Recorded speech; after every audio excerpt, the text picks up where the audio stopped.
Last time on Sailing Balachandra, I shared with you all the things that you really need to know before looking to buy a liveaboard cruising sailboat. Hey guys, if you're new to the channel, I'm Dan and my partner is Noel and we're Sailing Balachandra. We're from Nova Scotia, Canada, and we've sailed all the way down here to the Caribbean, and we've been sailing in the Caribbean for about a year now. If you haven't subscribed to our channel, just go below the video, look for the big red subscribe button, press that button. If you haven't checked out last week's video, it was about boat buying, and I encourage you to do so. This week's video will be a follow-up of last week's video, just going into a little bit more detail, and I'm going to talk specifically about the boat deal I made to buy Balachandra, how I struck the deal, what I ended up paying for the boat, and how it all went down. I hope you enjoy it. Just to start things off, as a caveat, I want to let you know that all the prices I'm discussing in this video are in Canadian dollars. The Canadian dollar is about 1.35-ish of the American dollar, so one Canadian dollar is about 60 to 75 cents on an American dollar. So when I was boat shopping, I mentioned in the last video that I had a spreadsheet with several boats, maybe about 20 to 26 boats at one time, that I'd be looking at kind of all at the same time, collecting information and ruling out which ones were good, which ones were bad. Because I was looking to move aboard and needed a boat that I could live on pretty much right away, a boat with a furnace and possibly hull insulation and things like that were on my radar. I was doing a lot of browsing on Yacht World, and I had a broker that was my buying broker who would contact me with any boats he found that he thought I would be interested in and would send me listings, kind of like a real estate agent would do for you. So how this boat came about was that I was cruising Yacht World on my own, and I had my search parameters set to a price range. I was looking for boats between $60,000 and $100,000 Canadian. On this particular day that I was searching Yacht World, I forgot to change it from US dollars to Canadian dollars. And because of the difference in the Canadian and US dollar, I was looking at boats that were well out of my price range without realizing. So I had found this boat on Yacht World. It was in St. John, New Brunswick, which is about a 5-hour drive from Halifax, Nova Scotia, or 300 nautical miles by sea, which to me was pretty good because that's kind of in the neighborhood and only a few days sail away. The boat had a wind generator, solar panels, an S-bar furnace already installed. It fit very well with my search as I was looking for a boat that I could live aboard in the wintertime, and a boat that had an S-bar furnace and was off the grid ready for cruising. Not only that, but it was a pretty large boat. It had a queen-size bed in the aft cabin and a large V-berth that I could let my son Charlie sleep there, a fairly large galley, and it's a relatively fast boat but set up for cruising, and I wanted to do cruising, so that was basically what I was looking for. It definitely piqued my interest. It was listed at around $80,000, which was within my price range if it was Canadian dollars, but unfortunately it was in American dollars and I completely overlooked that. So I copied the listing and sent it to my broker and asked him to find me some information on the boat. He sent me a list of details about the boat that was a little more in depth than what I could find on Yacht World. It listed most of the items I was interested in and the dates when those items were installed. For instance, the solar panels, the Bimini and the Dodger, and what year they were put on. It was a pretty comprehensive list and I didn't have to ask too many questions.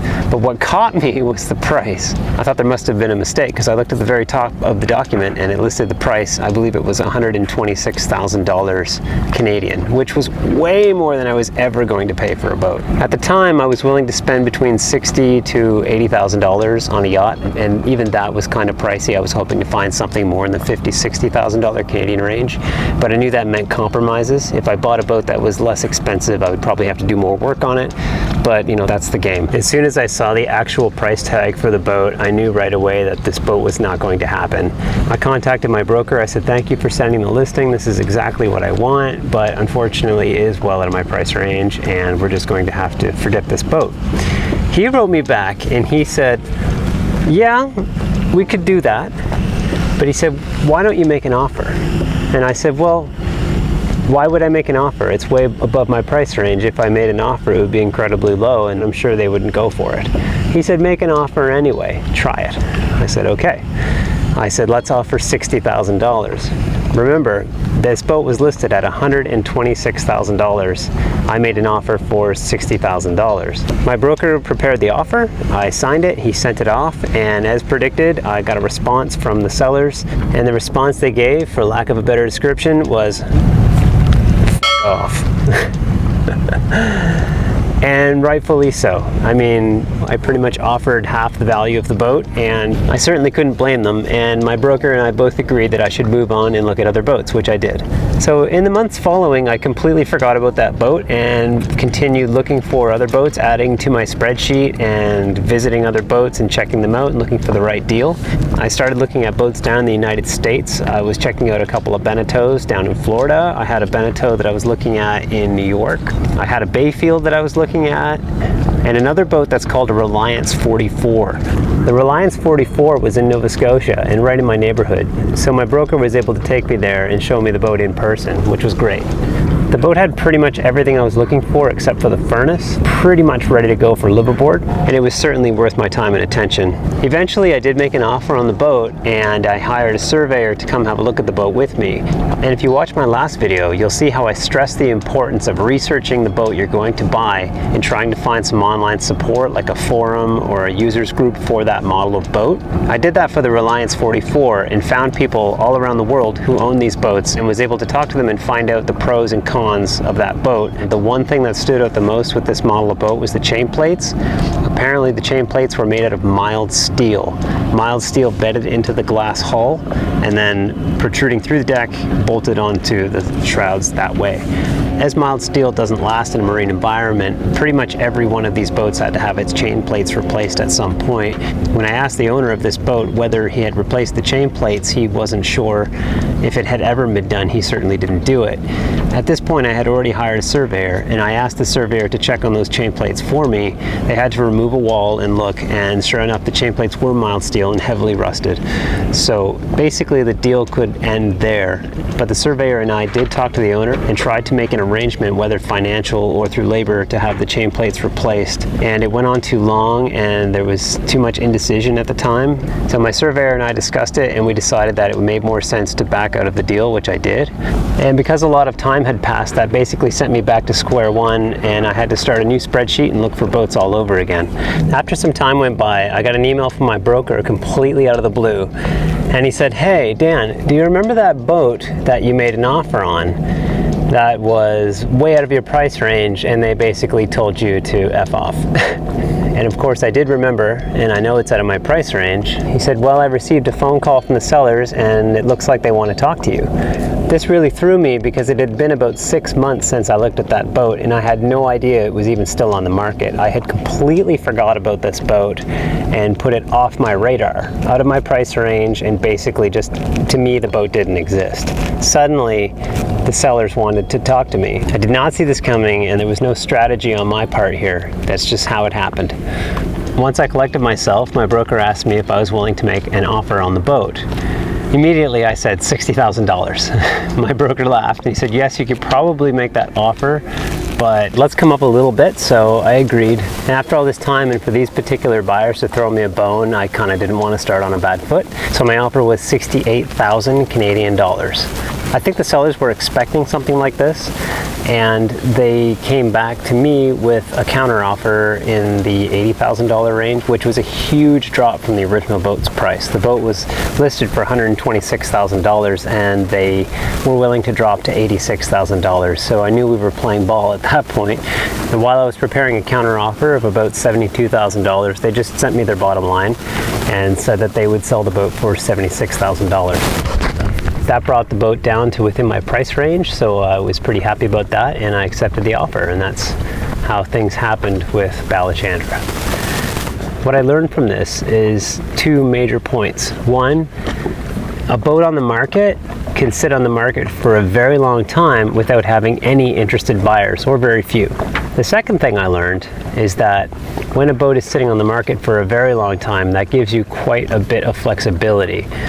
These sellers still have to pay all the fees that typical boat owners have to pay, especially if they're in a marina.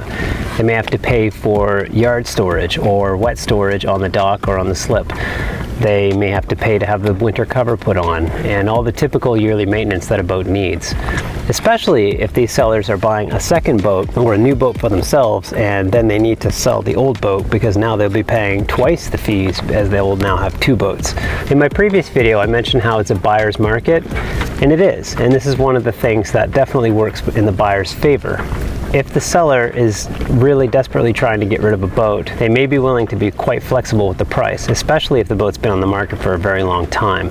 In my case, I think the sellers contacted me because there was very few buyers, and they knew that I was still looking, and that one way or another they would probably be able to sell me their boat if they were willing to drop their price enough. I think that the time period between my first offer and when they contacted me and the deal went through was about at their limit as to how long they wanted to keep that boat on the market. My advice to anyone who is out there in the market for a boat right now is definitely don't jump on a boat. You have lots of time. Some of these boats are going to sit there for a long time, and you can let these sellers sweat it out, or you can do like me and just completely forget about a boat and maybe it'll just fall in your lap. But you have this flexibility and it works in your favor no matter what your broker tells you. Before I finish up, there's one more thing I want to touch on, and that's maintenance.